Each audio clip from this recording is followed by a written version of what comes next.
Alvaro en Natalia het hulle in Chili gevestig saam met hulle 3-jarige dogtertjie Catalina. Hy het as tandarts vir die Sevendag Adventiste Kerk gewerk. Sy was 'n fisioterapeut by die Adventiste Universiteit van Chili. Met goeie loopbane en 'n gelukkige huwelik het hulle geen planne gehad om te trek nie. Tot een Sabbat, tydens 'n kerkdiens by die universiteit, het hulle 'n preek oor Adventiste vrywilligersdiens gehoor. Kon God werklike gesin soos ons gebruik? Het hulle gewonder. Ons het gevoel asof die Here werklik met ons praat. Ons het daardie oomblik na mekaar gekyk en geweet wat gaan gebeur. Ons het geweet ons moes ja sê.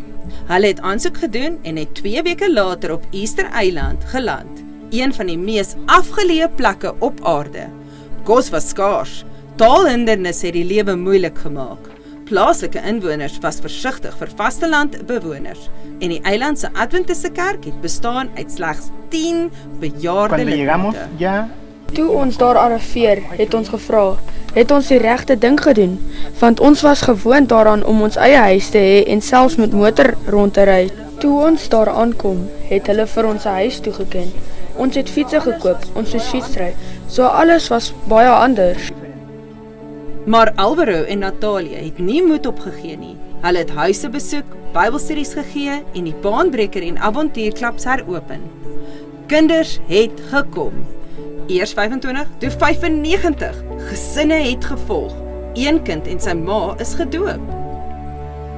Teen die einde van die jaar, toe hulle gereed was om na die vasteland terug te keer, het die kerk floreer, met opgeleide plaaslike leiers wat gereed was om die sending vorentoe te dra. Ons het as ander mense teruggekom, wat 'n bietjie van 'n vreemde gevoel is, want in hierdie geval het ons teruggekeer huis toe na dieselfde plek, met dieselfde werk, maar ons is beslis nie met dieselfde nie. Hulle het nie beplan om sendelinge te wees nie, maar God het 'n plan gehad en dit het hulle en Easter Eiland vir altyd verander. Daar is moeilike oomblikke, ja, daar is. Soms huil ons, maar ons lag ook. Wanneer ons dinge in die Here se hande laat en hom werklik toelaat om ons te lei, gaan die Here reeds vooruit en maak al die deure oop en daarom moet ons moed hou. Hierdie kwartaal se 13de Sabbatskooloffergawe help om meer sendelinge by die Chili Adventiste Universiteit op te lei en toe te rus. Mense net soos Alvaro en Natalia wat gereed is om te gaan waar God ook al roep. U offergawe kan deure oopmaak, lewens verander en die evangelie tot aan die eindes van die wêreld versprei. Gee asseblief vrywillig, want wanneer jy dit doen, ondersteun jy net 'n projek nie, jy help mense om te sê, ek sal gaan.